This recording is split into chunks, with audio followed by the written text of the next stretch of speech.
I have the honor, and I'm so excited to welcome this wonderful guest, very special guest to the stage, Governor Mike Parson. He's a veteran of 6 years with the United States Army.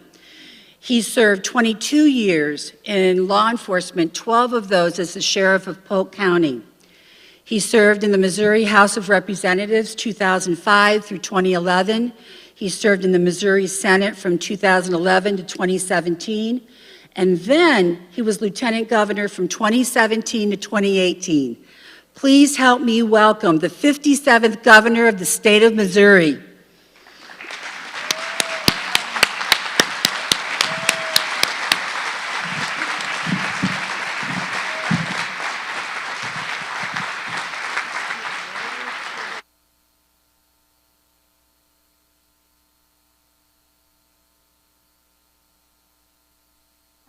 Okay, it's pretty comfortable. We've got a microphone, so they should be hot. Uh-oh, that's called a hot mic. It's a hot mic, I'm warning you. So I really appreciate the fact that he's allowing me to do this in this format. This is unusual, it's a privilege, it's an honor, and I thank John Seabury for help making it happen. So thank you, sir, for agreeing to that. And you know, I'm sitting here shaking a little bit, but I said this is like my Oprah moment. And I said, you got a car, you got a car. You know, it's like, you got a car. So thank you for doing this.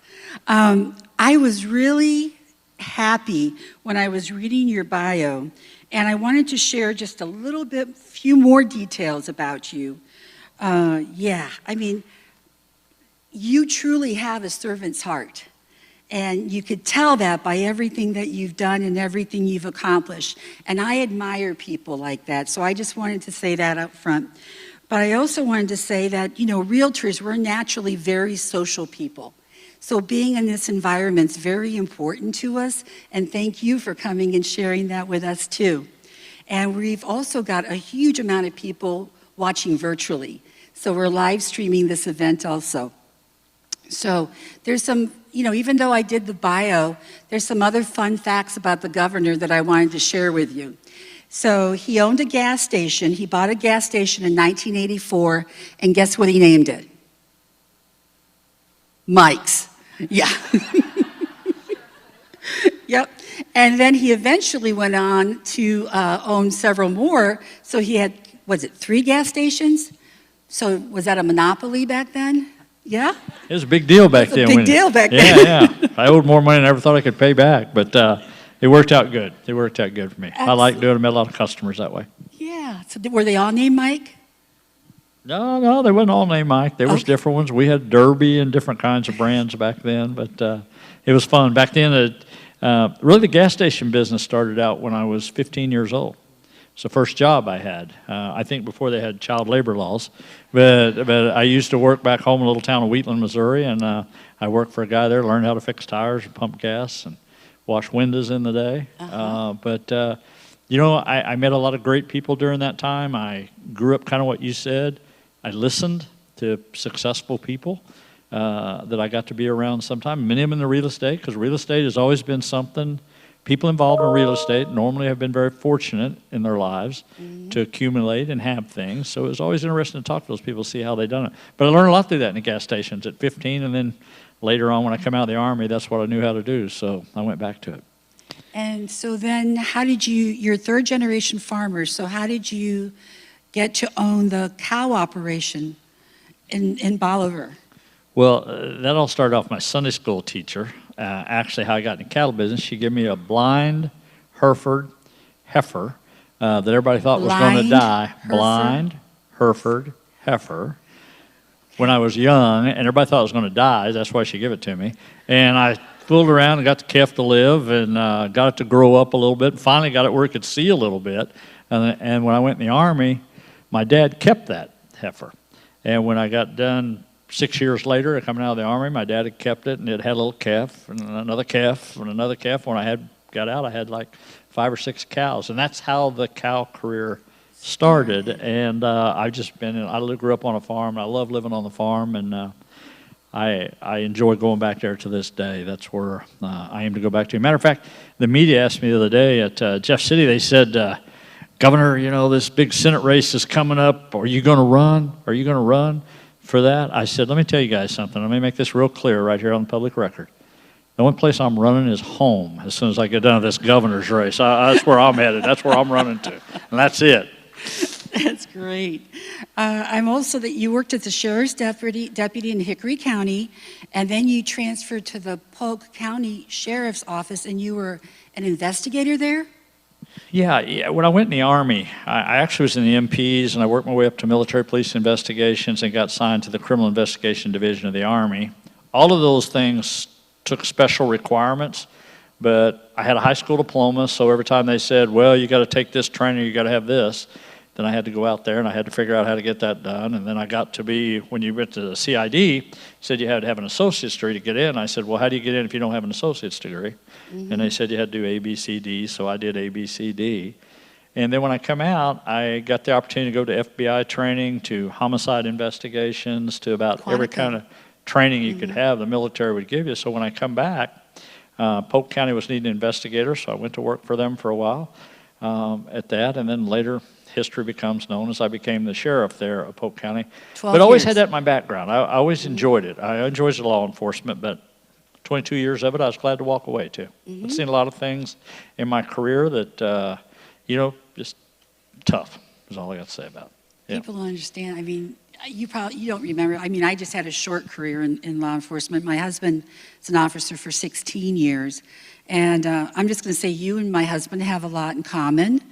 And so we were both both married in 1985. We're both police officers, both silver-haired. Yeah.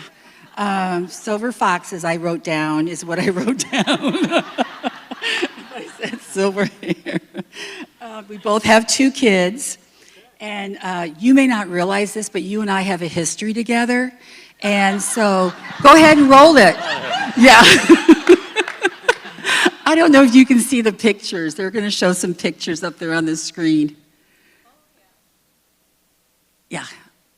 There we are again. Yeah, that's your wife. Okay, yeah, that's his wife.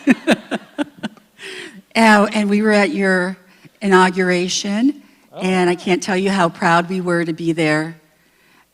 There's another one. Yeah, so we just go way back. I'm not stalking him. It's like... So I just want that on the record, but I just thought we'd share those pictures. So thank you for, the little bit of levity. But so we're going to go ahead and get some serious questions in there now. So let me start by thanking you for your leadership, for the online notary and getting that passed during your session. Thank you very, very much for that.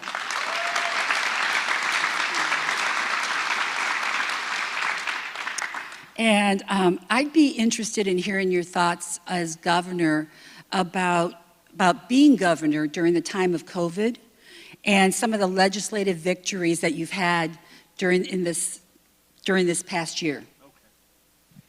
Oh my gosh, where do I start on this one? I know. First of all, let's just turn the clock back to when I first became governor, and everybody knows how that all kind of took place, the circumstances we was in. And if you remember back then, we were right at the beginning of one of the worst droughts in our state's history that we dealt with, right at the very beginning of that term. Matter of fact, there was a town up in northern Missouri that was 21 days from running out of water. If you can imagine, for most of us, like where we live, we got wells and everything. It's pretty plentiful. But you get up in northern Missouri, it's wholly different. There was a town up there that was 21 days from losing water, the whole town. So if you can imagine that in today's time, so that's what we were facing early on. If you'll remember too, we had the Branson drowning incident that occurred down there. Several officers were shot in the line of duty. And then after that, you got through that and got to go back, and then we hit the floods. Some of the worst flooding in the state that ever took place, and we were dealing with that. And we were kind of trying to figure out how to get our breath a little bit from the circumstances and trying to learn how to be governor at the same time. And we talked about things early on, and I'm going to get to the pandemic here in a second, but this is important, I think, to note. When I first became governor, I really thought, what could I do as governor that really changes the needle in the state? What couple of things could I really do that makes a difference for all of us? Not just a political agenda necessarily, but what really moves it for me and you, for our different age brackets and for our kids and our grandkids. And the two things above all was workforce development. How do you make sure people get an education? How do they get a job? And infrastructure. Everything you do in your industry and everything we all live for is based around those two things. And if we could get those right, we could really change the needle of the state of Missouri. So we really started making that a priority. And we did. We started figuring out ways to build up the workforce in the state of Missouri. How do we deal with people coming in for expansions? I'm going to talk about some of them expansions during this time. But all of that was in place because it's important later on as we go through this talk. I'll try to tie all this together. But then come the pandemic. You know, as many things as I've been through in my career that I've seen, whether it's in homicide, whether it's in law enforcement, whether it's families, whether it's gas stations, you name it. You know, all of us have ups and downs, you know, trials in life we went through. Nothing prepares you for what we went through the last 12 months as being governor of the state of Missouri to have to make the decisions that you had to make. Number one, there was no experts. Let me just clarify that. A lot of people thought they were, but the reality of it was there wasn't because nobody knew. Nobody knew where this pandemic was going to go. And to this day, there's a lot of unanswered questions. But, you know, I think the challenge for me was I had to be totally confident. My first priority was the people of the state. Because I love this state. When I come out of the military and I come back home, I said I'd never leave. And I love the people of this state. And I don't care where you live. I don't care whether you live in the cities or the rural Missouri. I just believe in this state so much.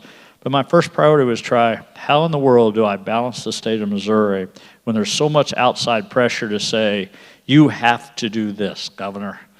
You have to mandate this. You have to mandate that. You have to shut this down. You have to shut people down. You have to decide who's essential. Thank you. So, yeah.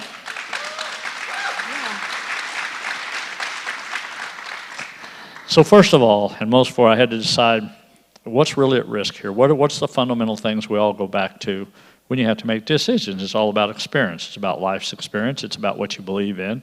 It's why you get elected positions. And for me, it's about my faith, number one, to do that. And number two, I really believe in freedom. I believe in the flag of the United States of America. I believe in that Pledge of Allegiance we just said. And the other thing is I got to trust you. I got to trust you to make the right decisions. You can't have government tell you what to do on every step of the way. And let me tell you, when you talk about essential business, who in the world has the right to say who's essential and who's not? And I will make this case for you. You guys are in business of making people happy. When they buy a new home or they buy their first house or they sell it, you make people happy. But are those people really essential? Probably are to you because they're your customers, you know. But I never forget, I talked to this gentleman and his wife that had been in a shoe business for 30 plus years. That's how they'd made a living. A little old family there, took their kids, got them through school, run their kids through college, and all of a sudden, government shows up on the door and says, you can't open up your door today and you can't do business because you're not essential. I will guarantee you to that guy and his family, they believe they were essential. And when you start trying to go down that road of picking who's important and who's not, it's a very dangerous road to go down. It was just one of many decisions I had to make during that time. It was.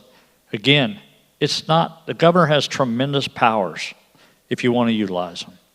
But they should always be when you really feel like there's no other choices. And I felt like that throughout, whether you send people to school or whether you don't send people to school. Nobody knew what was going to happen back in March and April. Nobody did. So most of the schools shut down. That was fine because we all didn't know. A lot of unknowns there. But once we started figuring out what we did know, and we knew that there was very less risk for those kids to be in school, it was a time you had to make a decision, you know, to do those things. And there was decision after decision after this. There is no playbook for it. There's nobody there you can turn around and say, give me the answer. You got to make it. And you're going to be criticized whatever you do. So I will tell you, I will be famous someday after all this. I'm just telling you right now, Janet, so you are lucky you're here right now. Because somebody is going to write a book, and the title is going to be Damned If You Do and Damned If You Don't. I will be in that book. I guarantee you I will be in it somewhere. Now, if the first lady would have said it, she didn't have to say that word in front of all those people. So don't tell her I said that, if All you right, would. pinky swear. You won't on tell. that. So I think when you go through that many times, I think here recently the vaccine was another one of those tough decisions you had to make. I mean, to me, you're governing the state of Missouri. That means urban, that means rural, that means everything in between. And it hurts sometimes when people say, oh, you're trying to take care of rural people and you're not taking care of urban people on a vaccine distribution. If you can just put yourself in the governor's seat briefly, I wouldn't do it full time, but I would say briefly, do the fun stuff. 52,000 doses in the first vaccine delivery come to the state of Missouri. Your job as governor is to distribute to 6 million people. So let that soak in just a minute. It's pretty somber. That's somber. Yeah, so you have to figure out a plan, which we had in place, and we had thought through all this stuff and all these scenarios, but it was things like that all along that you had to do. And as I go through this, it's just been a tough year. For me, I've been in a tough situation before, but I'll tell you who it's been tough on. It's been tough on my wife. It has been tough on my kids and my grandkids. Sure, why? Pardon me? Sure, why? Well, you know, they have to put up with all the stuff that you read and I read. I'm a little more tougher to it, I guess, whatever you say. People attacking you every day and saying the things they say. People are just mean. I mean, there's a lot of people out there just say mean things. Social media, ugh. I don't think that's a good thing in the long term. I don't. But I would just say this. People utilize that. But, you know, it's not for me and my staff. We get it. But, you know, I got teenage granddaughters. I got grandsons. I got people that read that. And it's tough on them because they want to fight back. And someday I'm going to turn them loose, just so everybody knows that. I'm going to turn them loose, and then you're going to find out how powerful I am when I turn them grandkids loose on them. But regardless, Missouri's tough. We've been through tough times before in our history. We'll get through this, and we're going to move forward. We seriously will, and I'm confident of that. And it's just been a tough year, but, you know, this job, you don't get to pick and choose what you want to do sometimes, and things pick you. So it's okay, but I'm fine, we're fine, and carry on, man. Things are looking good in the state. Number one in the United States of America. Number one for the lowest positivity rate in the United States of America, Missouri. Yay! And I didn't shut the state down. I didn't tell you whether you could go to church or not. Didn't tell you whether you had to wear a mask or not. And I didn't shut any businesses down. So there you go.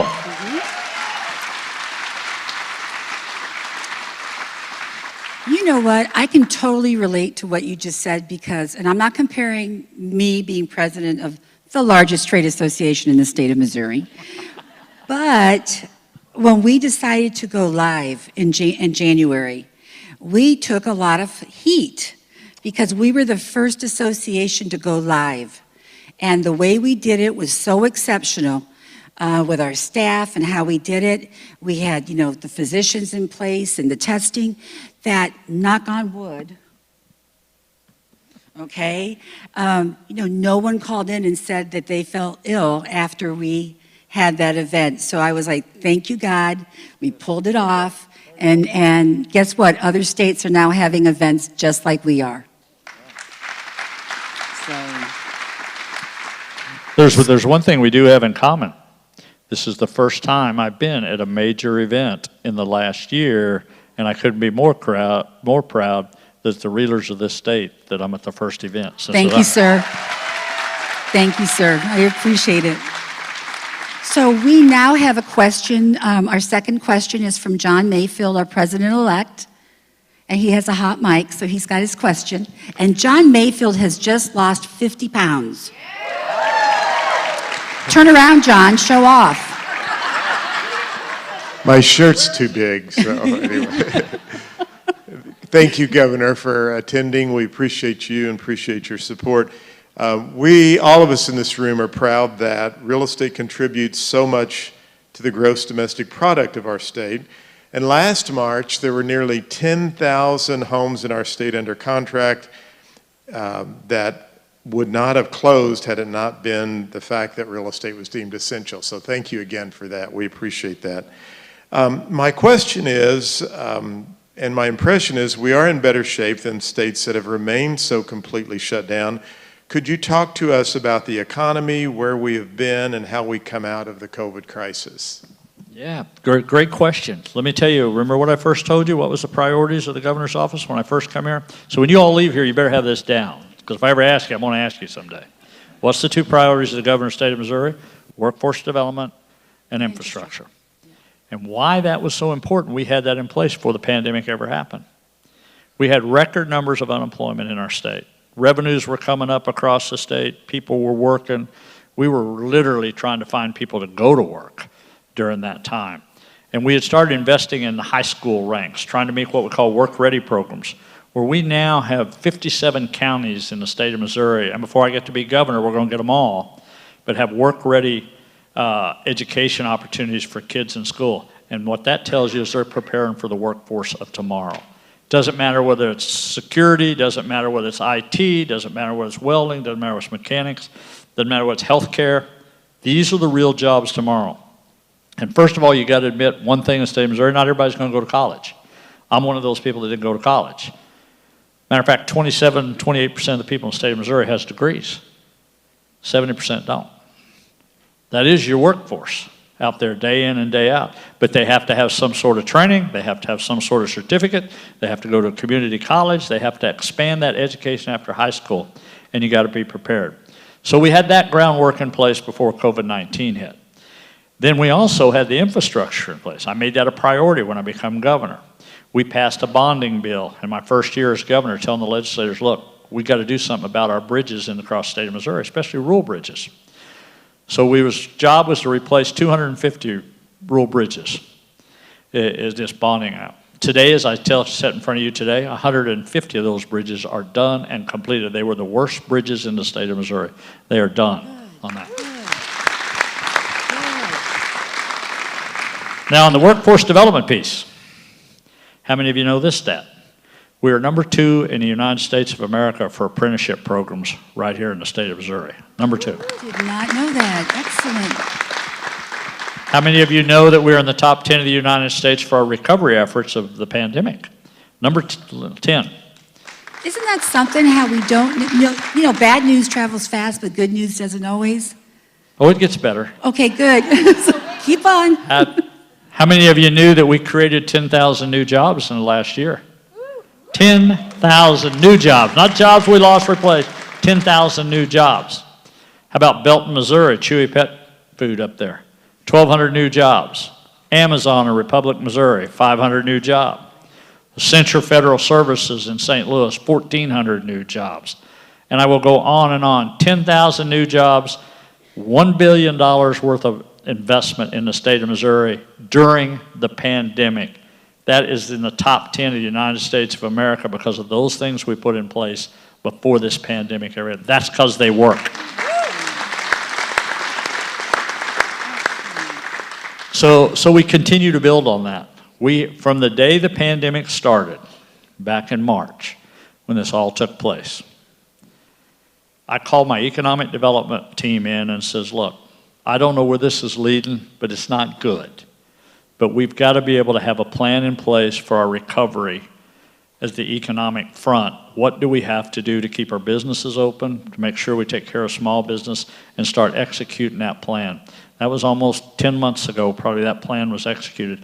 And by doing that and working around workforce development infrastructure, that's the key. I'm telling you, if you want this state to grow, you got to have the infrastructure in place, you got to have a workforce in place, and you got to train them. And it's going to cost you something to do that. Every one of you that are here today, when you sell a piece of property, oh heck, I'll even take it to where you live. The one reason you live where you live is because of the infrastructure in place is why you live where you live. Every one of you, I will guarantee you when you get to the point why you're living in the house you're living in, it's either because of the roads or it's because of the location or it's because where it's at, because you have that ability. That's what everybody wants, and we got to be able to do that. So we continue to build on workforce development infrastructure. That's what kept us afloat on that. We are 4.2 on the unemployment rate right now in the state of Missouri. 70% of the people are back in the workforce that lost their jobs at the beginning of COVID-19. Now here's the sad side of that, and you'll talk about other things that affect your arena. There's over 200,000 job openings in the state of Missouri. 200,000. But the trouble is, you got people drawing more money off government right now from whatever arena than it is to going back to the workforce. That's problematic for the future on that. But things are going good in Missouri. I mean, like I said, we're top 10 in the United States. I'm proud of that. We just got to stay focused on training kids. You got to make sure kids are in school. I mean, you're kidding yourself if you're not going to put them in school. My kids are 40 and 30. I was like, I'm so glad that I don't have children at home that I'd have to homeschool, because they'd be in trouble. It'd be, why did Johnny do the second grade 3 times? It was because mommy wasn't a good teacher. So that would be brutal. So we've got Andrea Sheridan, our treasurer-elect. Our treasurer, I'm sorry. She is your treasurer. Yes. Thank you so much for being here with us today. It's an honor to have you. So as an industry who is very interested in and excited by the growth and opportunities that are happening in our state, and I know you shared a few of them, can you share with us economic development, recent wins, and anything that's not a secret that you can share with us coming up? Yeah, some of them I just mentioned, some of the new business we got. There's actually a few in there that I can't speak about right now, but I'm really excited about it. And sure you can. Sure. Trust me, right? Yeah, I will tell you this. If this comes about, if a few of these things come about, they will be some of the largest single investment in the state of Missouri, the largest single investment. And we just did General Motors last year by Wentzville, and that was a $1.5 billion investment. What I'm telling you, we've got a few things we're working on that's larger than that. For the state of Missouri. So if we could pull that off, it's a good day for all of you. And you guys have been having some good days, by the way. I don't want to see any sad faces in here in the real estate market where it is. But I think you build on that. One of the things that I will tell you in the business you're in is one of the things that's the fastest growing thing in our state right now is distribution centers. Right. And if you think about with everything that's happened over the last year, and how people started changing their habits of how they purchase things. You know how everybody switched online and everything. Now, I'm gonna tell you, though, I also think it belongs on your shoulders and my shoulders. I get it's easy to get on that computer and find those prices and buy stuff, but you better remember to take care of your hometown businesses. Your local Small businesses. towns, you got to take care of them. Mm-hmm. So when I talk about that, I think a distribution center, with our highway systems, in your arena, what's the one thing everybody always talks about they want to sell? When you put a business is, what's the first 3 things you want? You all know that. Location, location, location is what you want. Missouri is square in the middle of the United States of America. We're building our port systems in the state because we know with the expansion of Panama Canal, we know with some of the new cargo ships that they're going to run, not the one that run aground there I seen on the news the other night, ones that stay afloat, but they can hold 3 times the cargo they can today, going up the Mississippi, being able to use the Missouri more, to be able to use a rail system. When Kansas City Southern just joined with the Canadian Pacific in Canada, I don't know how many of you knew that merger just happened a week or 2 ago. That means we can now go from Canada to Mexico on rail, going right square through the state of Missouri. So if you're in Joplin and Kansas City and all those lines in there, and the headquarters of that new development, that new corporation will be located in Kansas City, Missouri. So That's awesome. So take advantage of the location. People are definitely looking for that. People are looking to go from the east and the west coast. They're looking to come to the Midwest right now, so there's lots of business opportunities. We just got back from NGA, which is Natural Geo Aerospace in St. Louis, that has moved in there. Huge complex that they're building on there, which is going to create more and more jobs for the state of Missouri. So when I talk about jobs for the state of Missouri, and I talk about all this stuff I'm doing, this is all self-serving, I can tell you, so I'll be up front with you. It's for my kids and your kids. It's for my grandkids and your grandkids, because I want them to stay in Missouri, I'll be honest with you. But I got to build opportunities for those kids to stay here. And I got to have the ability to train them to make sure they get good paying jobs, they can raise their families and stay here. And that's critical. And that's why all these things are important, and you build off of them, you know. And when you look at companies coming here, see, I truly believe all these states that are shut down, totally shut down. And if you guys notice prices going up almost on everything, whether it's lumber, whether it's metal, just trying to get material, you see that now?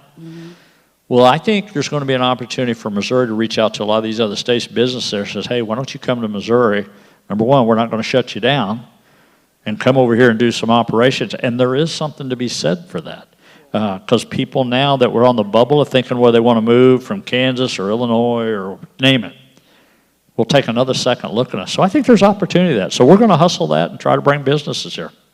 Excellent. Which means if we bring businesses here and people come to work, dang the luck, they got to buy houses somewhere. Ain't that They trouble? need somewhere to live, and we're here for that. Yep. All right, well, thank you for that answer. And so now Jeff Kester, our immediate past president. Sir. Yes, and thank you for not introducing me as a guy that found all of John's lost 50 pounds. That's so good. Governor, thanks again for being with us today. It's good to see you.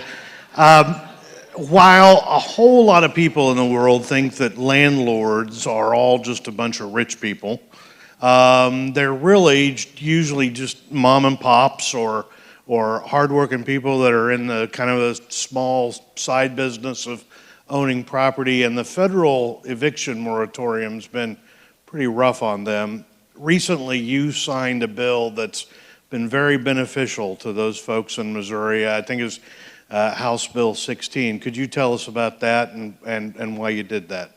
It was a huge victory. Yeah, well, thank you. I'm glad you told me the bill number. I never remember the bill numbers. If you tell me what it is, I'm good, but I never remember all them bill numbers. Well, you're talking to one of them bad, evil landlords right here, so I might as well confess up to that. As a matter of fact, me and First Lady just sold our last rental house last year that we did that. But I remember back in the days of the gas station, I was trying to invest in money, and I had a chance to buy a house, and I bought one, and I worked on it and mowed the yard and turned it into rental property, bought a duplex, did the same thing. And as you well know, those were good investments, but at the time I was fixing the doors on them, fixing the screens, and mowing the yards, just trying to make that thing work. So I know that aspect of it. It wasn't that, I was out there getting filthy rich because I bought them. They're just good investments. Real estate was good investments, and that's why I done it. So here's the thing I will tell you on all this stuff that's happened with evictions and utilities and rental assistance. And yes, we got rental assistance to help with that. And yes, landlords got just a terrible image out there because of a few bad actors. That is a business. That is a legitimate business that people go into for investment purposes or for raising your families or like anything else. Here's the frustrating for me, and I'll talk on it from a landlord's point of view. Okay, so we increased everybody's unemployment to $600 a month, the federal government did, plus what the state was. So if you add all of that up, that's about $45,000 a year. So if you happen to be, you and a wife both were in that category, so you're up there around $90,000 now. That money and the rental assistance of money is used to pay your rent. That's why you get that, is to help pay the bills, is what it's for. But all of a sudden, when government comes in there and they give you that money, and then they say, okay, wait a minute, we're not going to make you pay your rent. And we're not going to evict you if you don't pay your rent. Or you don't have to pay your utilities because we're going in the middle of a pandemic. But if you're getting resources to take care of that, and the government is providing your electricity and your utilities, and they're providing you with rental assistance and things like that, at some points that has to be a balance to say you got to pay your bills if we're giving you the money to pay your bills. You can't just use that for an excuse. So that's probably the landlord side of me a little bit on that. So on the other side, we got $324 million to help with this rental assistance for people to get caught up, to get paid for their rent, and to help the landlords of the state, to help renters. I think there has been a tremendous amount of resources put out there for people that are in need. I really do. I mean, all the way from daycare to education to food to health care. I mean, between the federal government and the state government, I mean, there has been a program after program after program where we're trying to help people. So there's not a whole lot of people falling through the cracks. And I would just say this money coming down from the federal level, I have never seen money come down like it's coming down in the way it is. I mean, it is just, it's unreal how we're going to do that. But, you know, the one thing that I this $1.9 trillion, I mean, it's just pretty, it's hard to grasp your mind around that. What I've said all along when I talk to my federal delegation, when I talk to legislators, I say, look, here's the one thing you should do in Missouri. You know, we can beat the system. If they're going to give the money to the state, which they are, then invest the money. Don't go out here and try to spend that kind of money in a year or 2 or 3, because you're going to waste it. You're going to waste a bigger part of it. And I tell you, we'd be better off putting that in workforce development programs that last 10 years. You'd be better off and putting it in infrastructure where you can really build things to help people in the state of Missouri, pay off some of their debt. Lots of things you can do. But what I'm worried about is everybody's going to want a pet project. And the reality of it is 3 years from now, you're not going to have much to show for that. I mean, antigen test. 184 million come down this week for antigen tests and testings in the school systems. We have antigen testing in every school in the state of Missouri right now. Everyone, as much as you can use. As a matter of fact, they're not using them. So at what point do you just say, if you want to help us, then don't tell us that we got to buy more antigen tests when we got more than we shake a stick at now. Let us have the money. Let us invest in whatever we think that could be in. Maybe that's early childhood development, which is a program I believe in. You know, but it's something else right now we're going through, but we're just going to have to see how it all works out. We'll all work out. But I tell you, common sense will prevail in the state. It always does. Good question, though. I don't even know if I answered your question. I have a sign at my house. It says, never underestimate the power of stupid people in large groups. That's like in my head. I'm like, right. You know. So you're talking about Washington, D.C. now? Yeah. Okay, all right. I want to make sure we're clear here. Like, what are we, yeah, so Derek Schriever, new guy, our treasurer-elect. Yeah, so thanks again for attending with us today. And as you've mentioned, infrastructure and transportation have been priorities since your first day as governor. Do you mind speaking and building on your comments earlier about infrastructure and where we are at today, and then also how we can, as Missouri Realtors, help you in those initiatives? Well, number one, thanks for offering to try to figure out a way to help. And let me say this before I get out of here today. All of you in this room, whether you know it or not, you have been supporters of mine for many years. You were actually a supporter of mine when I was a punk state rep and nobody knew my name or cared who my name was. But you guys have always been very good to me over the years. The realtors of this state have, and your organization has.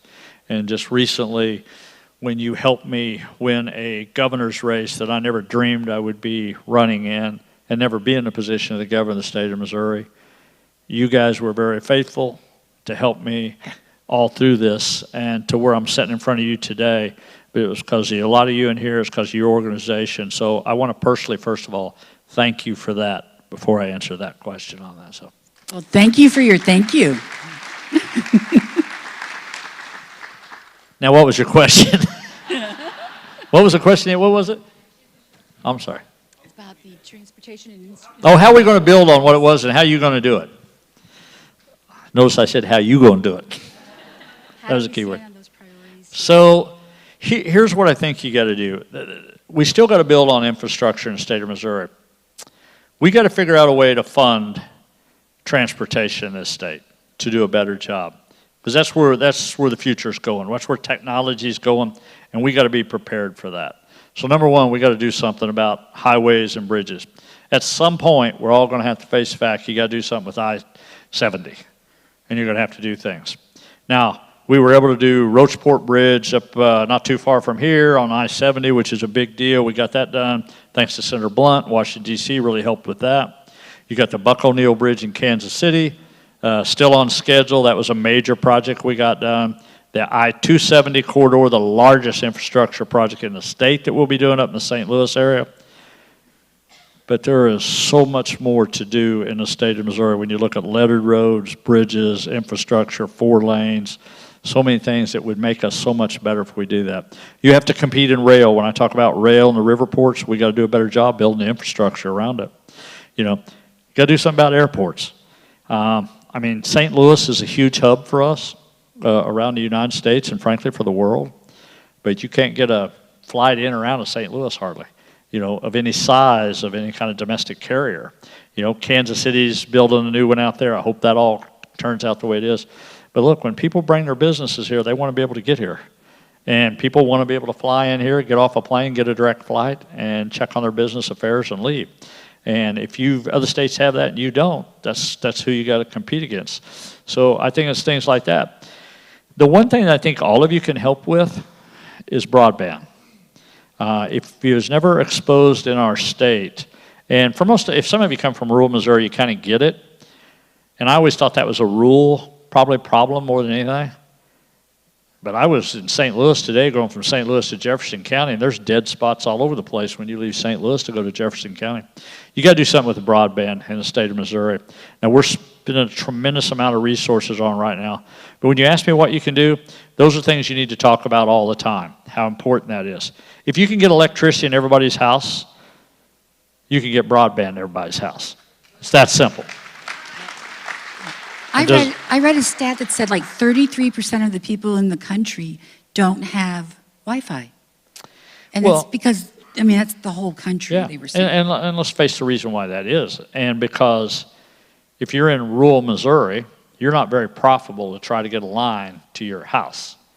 So if you're in that arena, if you're in that business, well, sure, Columbia, Springfield, the bigger areas, Bolivar, Missouri, where I live, if you live in Bolivar, you're fine. But get outside Bolivar very far, and you're just starting to notice this goes down.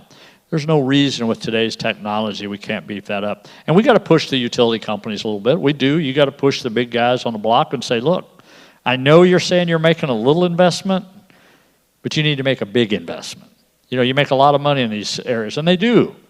You know, but they need to push a little bit hard and help us to build up that infrastructure in the state of Missouri when it comes to broadband. So we're going to keep pushing that. But I think that's something you can all talk about. Talk about when you talk to legislators, when you talk about your local leaders, what's important to you. Infrastructure is an easy one, but people need to learn what it is. We haven't increased our funding for transportation in the state for over 2 decades. That's what we're dealing with. So I mean, sooner or later that reality is going to catch up with us, and it already is when you do that. So you got to figure out what that solution is. It's tough because the voters don't want to prove anything. I mean, they've proven that several times now. But it's the problem don't go away. You still got to face it. So you got to do that.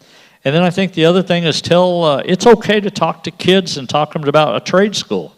It's okay to tell kids going to a training center, a certificate program, a community college. It's okay to go there. And I think, you know, when I went to school, and some of you in my age bracket, y'all look younger than me, but anyhow, you were kind of encouraged to go to college. Didn't matter what for, but you need to go to college to be successful. I don't know that that's necessarily that same today. I think you can go out there and get a job with a 2-year certificate, with the training you need that pays just as well. I mean, my daughter's a teacher in school, you know. You go to OTC right now, go there, and she went through her 4 years, got her degrees, went through that. But you could go to OTC and for a year or two down there, probably come out with a $60,000, $70,000 job, making more money than she is. So the reality of it is it's okay to tell kids it's all right to do that, to go to a training center. And because I think that is where the future is. So I think those are the things when you ask me what you can do, you talk about those things. And you tell them how good the governor is in the state of Missouri, and you make sure you throw that in at the end there somewhere. So John, do you want to ask your question? Or? Sure. Actually, I'm not going to ask my question because you've already answered it. And I don't want to be the reason you're late for your next event. But I did want to say thank you because my 2 years as chairman of the Hawthorne Foundation, there's no one I'd rather be a partner with than you, because everybody here, I think, sees your passion for the state. And it makes my job as chairman of the foundation that much easier when I get to work with you and you're selling Missouri to the world, because people do want to come here when you tell the story. So on behalf of everyone here, thank you so very much. Thank you. Wow. Thank you. Well, let me just say this, what you just said, John, because it's so important to me. For a kid that grew up on a little town, youngest of 4 boys, my dad milked cows, had hogs, chickens, and a big garden. And we didn't have much in material things. But to grow up in that little town and understand what it's like being good neighbors, learn about what's right, treating people with respect, doing the right thing, going to church, even when I didn't want to go to church, I did. Mom and Dad made me on that. And I grew up in that kind of atmosphere, and to go and join my country in the United States Army and serve my country and to understand what real public service was all about you're willing to sacrifice for other people.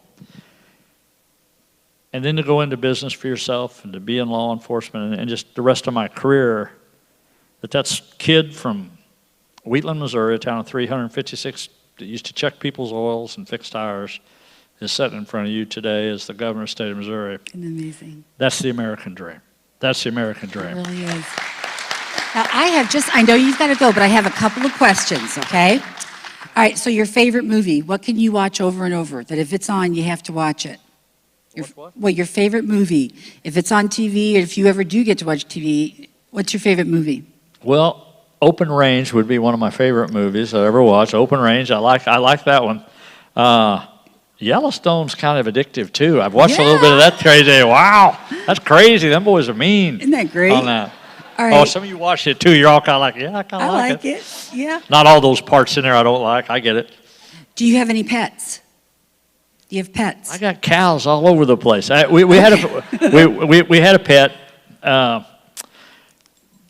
Chevrolet Bowtie was his name. We just called him Bo, but I named him after Chevrolets. But anyhow, so that was my dog. A little Yorkie that my wife bought when my son graduated and left home. So that was what replaced him. He was the youngest left.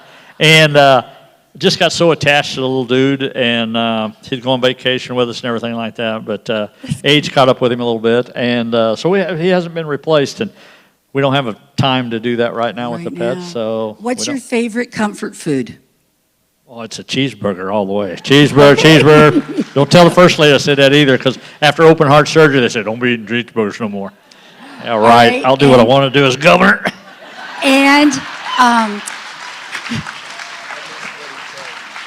hey, I'm going to hang out here all day. This is fun. Oh, look at my staff over there saying, no, stop. Cut, yep. And my last one, I'll make this short. Is it Coke or Pepsi drinker? Diet Pepsi. How's that? All right. So, and I wanted to show you my shirt, because I did have my shirt made, because we were talking about COVID. So be careful here where we're going. I don't know. Yeah. Okay. So it says, okay to hug me. I got vaccinated. Me and you both. Yay. Thank you, sir. This is Great time. Thank you all very much. It's an honor and privilege to be the 57th governor of the state of Missouri. God bless you. God bless Missouri, and God bless the United States. Thank you very much. Thank you. Oh, you made my day. Oh, here. Here's my official realtor mask, just for you. Okay? Thank you. Wasn't that great? All right. I need time to calm down. Woo, all right. John, you holding up okay? All right, good. So, all right, let me catch up here. How'd you guys like that? Is that amazing? Who would have thought we would have the governor sitting down with us for an hour? It blew by. I was stunned. That was so much fun for me. So thank you all for giving me that honor and pleasure. I'm just like, all right, so let me get back on track here. We've got a lot to talk about. All right, so we've got a few more introductions to talk about, and let's do them. All of the past presidents that are joining us, I'd like for you to stand, please. There you are. These are your past presidents. These are your mentors. Feel free to approach them. Each one of these ladies, and I know there's guys back there, but I can't see them because of the lights, have helped me. That's what they're there for. So please feel free to use them. It says, how about the Missouri Real Estate Commissioners? We've got Sharon Keating, Lynn Farrell, Cindy Fox, and Steve Kenny. Are you here?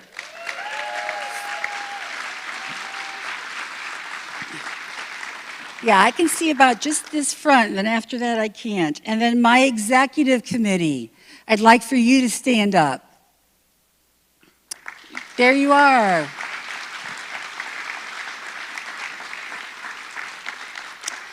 And then I'd like for our staff members to stand up, and let's give them a big round of applause. I can't hear you. A little louder. Yeah, thank you. Now, I want to thank them for putting together, I think it's the prettiest booklet we've ever had. And I'm being humble, but they just were above and beyond. I want to point out that like the fonts are bigger, things easier to read, the map is the whole page, so we can get to where we're going. I just love it. It's so inclusive.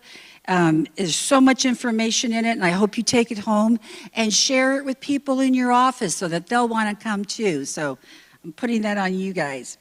And I want to make sure that you guys know the password for the conference, HIE Center. So when you guys see that on something, you'll recognize it, HIE Center. And then 2021 is the 20th anniversary of the Realtor Relief Foundation with NAR.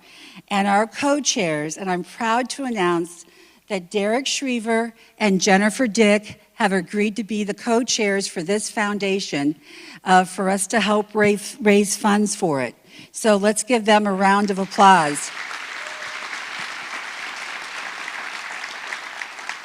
So don't hang up on them when they call you the next couple of months.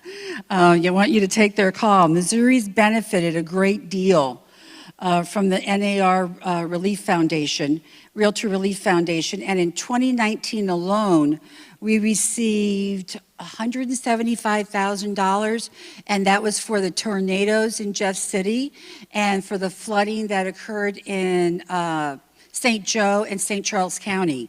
So that's a big chunk of change that we were able to benefit from.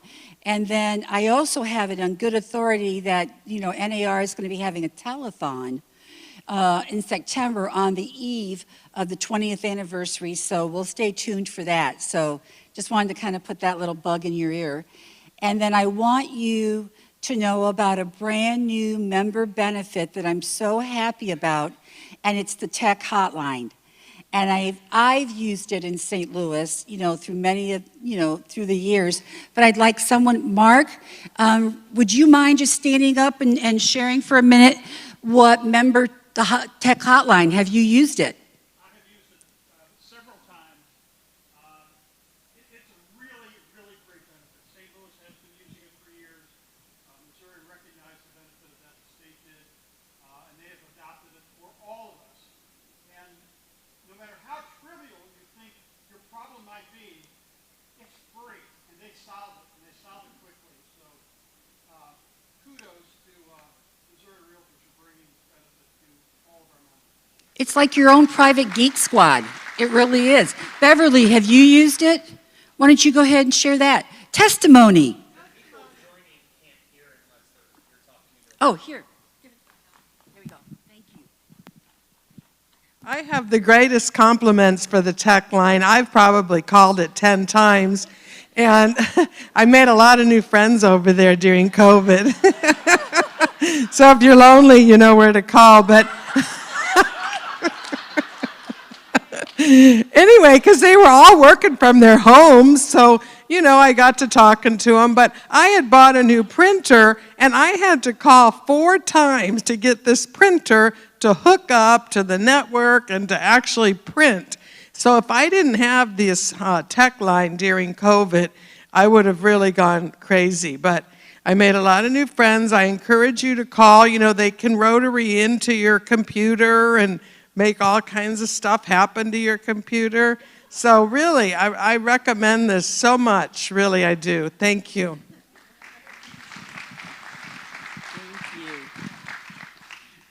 I was like the tester when St. Louis went for it, and I would call them up about all kinds of things, and I'd talk to them in Spanish like a second language, like I couldn't understand them too well, and they were so patient. And when we were in Florida recently, in December, visiting my in-laws, my computer just got like a jag of like 5 lines across it, and I had not dropped it or anything like that. And my husband keeps telling me, he's in IT and all that, and he'll go, honey, I'm a software guy, I'm not a hardware guy. I'm like, funk. That's not what I wanted to hear. So he said, did you call the tech hotline? An hour and a half later, they were like buzzing around in my computer and all that stuff. They fixed it. And I thought my computer was fried. I thought I had clicked on a virus and all that good stuff, and they saved it. So it's about your phone, your iPad, your computers, your printers. Feel free to use it. I want you to use it, and you're not going to abuse it because you're using it. So that's what I want you to call them, okay? So who you going to call? Tech Hotline. All right. Thank you. All right, so let's go ahead and talk about, we're so proud of our Leadership Academy. And that was one of the best experiences that I've ever had, was attending the Missouri Realtors Leadership Academy. But we have, some associations have local academies.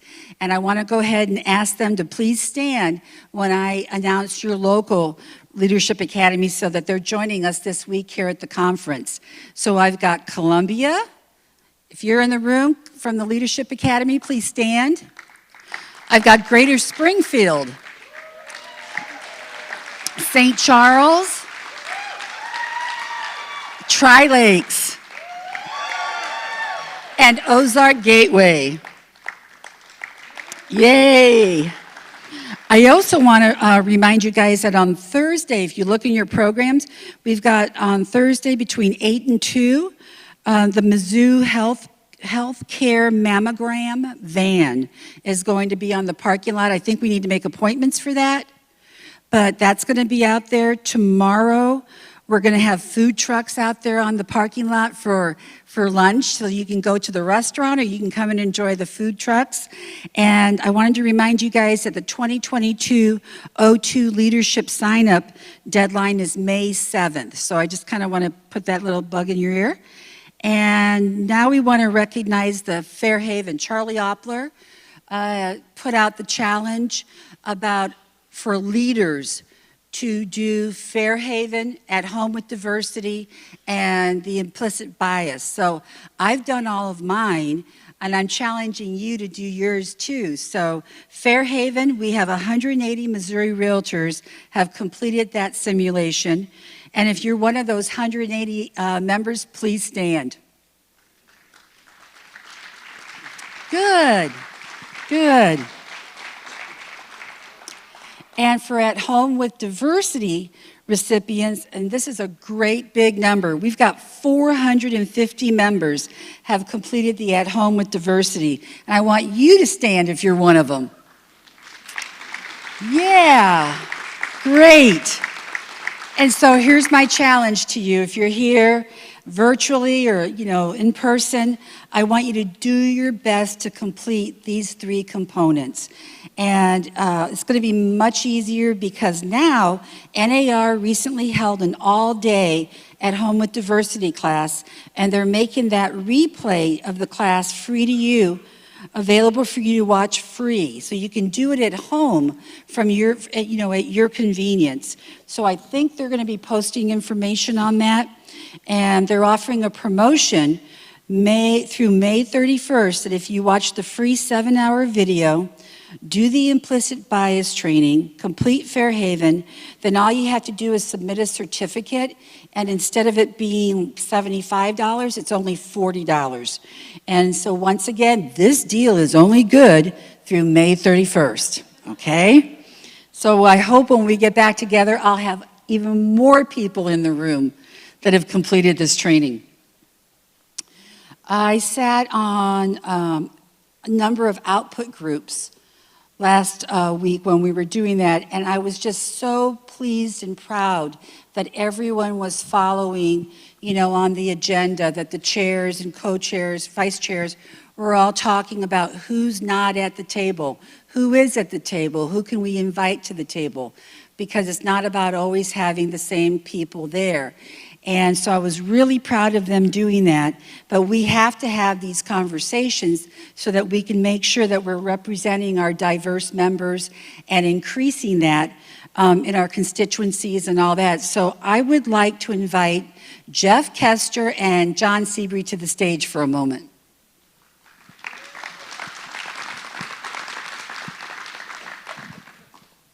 I'm going to put down this mic and use this mic if I can. Can I? Thumbs up? Okay. I'm going to turn this sucker off. All right. Hello, Mr. Kester. Hello. All right. So I have a very special award for both of you. And Jeff, this award, all right, this one's for you. Should be, if I have it in my right order, will you tell me? Yes. Okay. I am honored to present this certificate and pin to each of you from the National Association of Honor for your work in 2020. And I'm going to read this, you guys, because I don't want to mess it up. The certificate states that the National Association of Realtors is pleased to recognize the work of Missouri Realtors in promoting diversity and inclusion in 2020. Please accept this certificate and wear the pin proudly for your efforts. What you got started in these multicultural groups is so wonderful, and I promise we're going to keep the momentum going.